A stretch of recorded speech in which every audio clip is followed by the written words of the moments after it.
Can everyone hear me okay? So first of all, thanks to Visium for having me here today and being a partner with TE Connectivity. Fantastic group to work with and hopefully a long journey ahead. And I'm very humbled to be here with the amazing people on my panel as well. Makes me think I've got a lot more to learn out there. My name is Brontë Hamilton. I work with TE Connectivity. Has anyone heard of TE Connectivity? It's okay if you haven't. Any hands? Visium doesn't count. Okay, so we make, I'll go to the first slide here. We make connectors, relays, sensors, switches. We're one of those invisible companies that are in everything from microwaves to cars to utilities to computers to air conditioning, pretty much anything with data, power, light, signal, we connect it. So a really interesting business to be in that no one knows about.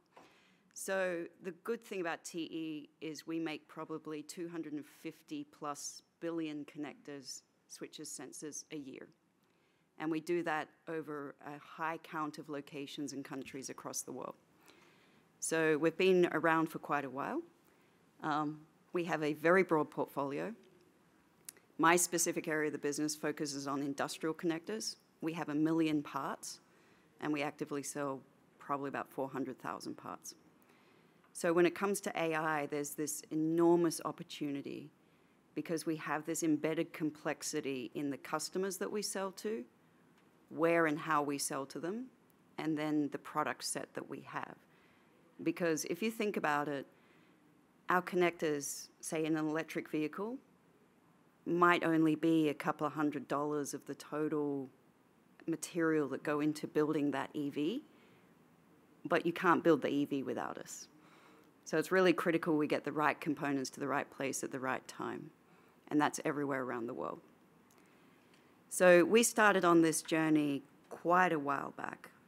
Oh, I suppose I should say a little bit about myself. I have a somewhat different background. It is not traditional computing or AI. I'm from Australia, if you can hear from the accent. I was originally in the Australian Army, mostly because I didn't understand what joining an army meant.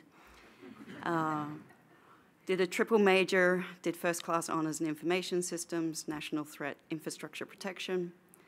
I did telecommunications for a couple of years, then I did intelligence.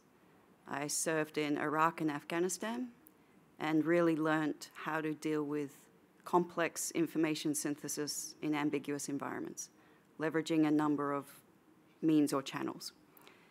After that, I was fortunate enough to do an MBA at Penn State, went to America, decided to do a completely different career in finance with TE, and they kept giving me problems to solve, and I kept solving them apparently, and they kept giving me more problems to solve. So now today I live in Zurich, Switzerland, managing strategy, business development, marketing, pricing, M&A, and integration for my business, which is about $2 billion a year. So on to the more important stuff, TE's AI journey. So for our AI journey, we started probably back in 2015. If you can imagine, some of our plants are producing 6, 8, 10 million components a day. So the processes have to be incredibly refined, and productivity is key to us. So one of the first areas we started looking at was leveraging AI in machine vision to do quality testing on components.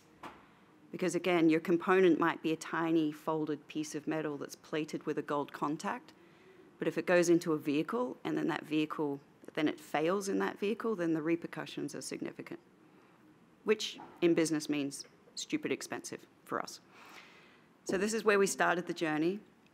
Then in 2018, we made a conscious decision to bring a PhD guy from Caterpillar in who'd done augmented reality and a different other range of analytics to start building a formal approach to this journey. We recognized that we needed to do analytics better, and we needed to leverage the data that we had better, so we brought that team in.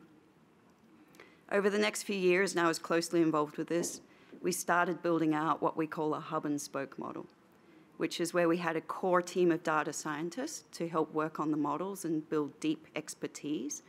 But then we have about 10 business groups in TE, and we would work with the individual businesses on specific projects and start getting basic business analytics, and in some case then merging as AI evolved into AI and machine learning as well. So a couple of key areas I've been involved in on that journey was with our sensors business unit, doing part level forecasting. So you can imagine if I've got 1 million parts, understanding what do I need to make next becomes really important. Because any time that my factory is not running, there's a huge fixed cost associated with that. But if I order too much material and make the wrong thing, then I'm stuck with inventory that I might not sell and have to write off. So we took a deep dive into part level forecasting, combining statistical with cost and neural networks, particularly on parts that are very difficult to predict historically.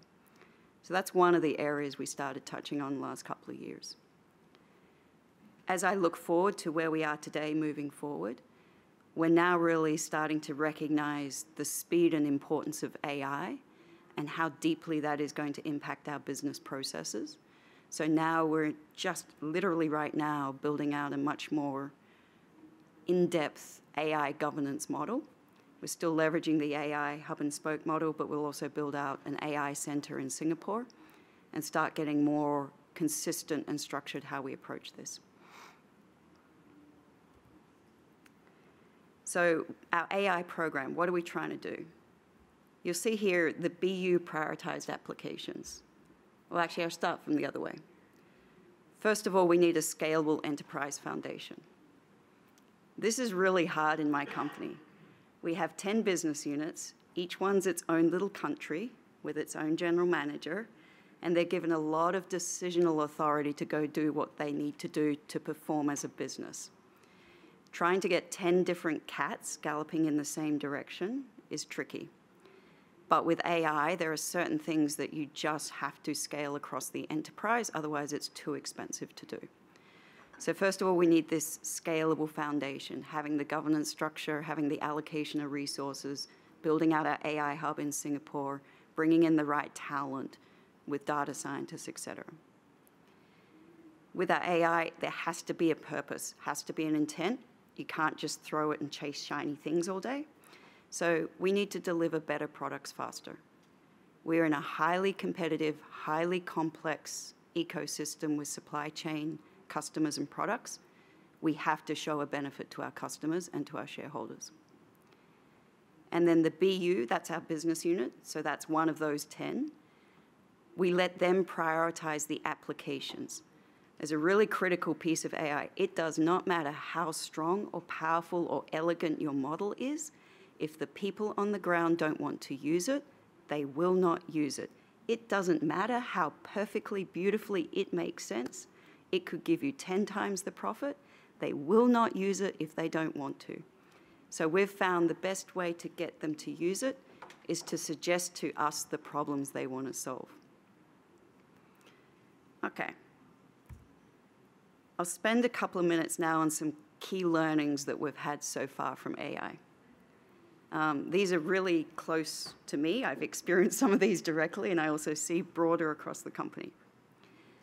The big one for me is this is a non-compressible journey. For those who've done R&D, there's a maxim out there. If a product takes 5 years to develop, you might as well wait 3 years until your tools and systems evolve and do it in 2 years, 3 years from now. That is not AI.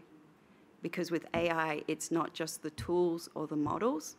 Your organization has to learn how to use them. And that just takes time.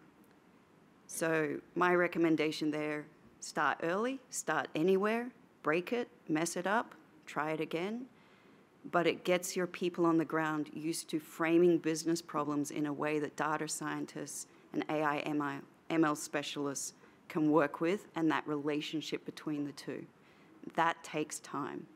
And especially in traditional organizations that have had a long conservative history of not messing things up at high volume, it takes even more time. Data. Very fortunate in my company, someone told us probably 20 years ago that we needed to collect all this magical stuff called data. So like dragons with treasure in a cave, we collected all the data. So we have a data lake. It is fantastic, actually. We just don't know what to do with it. But we know we collected it, so that's good. So the journey now is, how good is that data? How powerful is it? What is the right data set to use for the problem we're looking at? And when I scan my business for problems that I want to execute with AI as a potential solution, the first thing I look at is, how good is my data set? I'm doing a pricing project at the moment where I have fantastic data. It's frequent. I can get a response on whether it's successful or not from the market within a 0 to 12-month time frame, and it repeats, and I have great depth, and I've captured it, and I can cross-reference. So that's what I look at. The other one I touched on before, every change breaks someone's workflow, and that someone is probably going to be unhappy in some sort of way. You have to deal with the change management aspects. And then learning from the learning, like I said, that ties back to the non-compressibility journey. As your organization learns about how to execute AI/ML, how do you capture the learnings from that in a structured way? How do you embed that in your people? How do you frame competencies? And it's not just the technical expertise, that's fine. I'm talking about, how do you teach a decision maker to leverage both human and machine learning in their decisions? So these are the sort of things we need to capture. I think I'm about on time. I'm maybe a minute over, but that ends my piece here. Looking forward to questions later, and I will now hand over to the next speaker.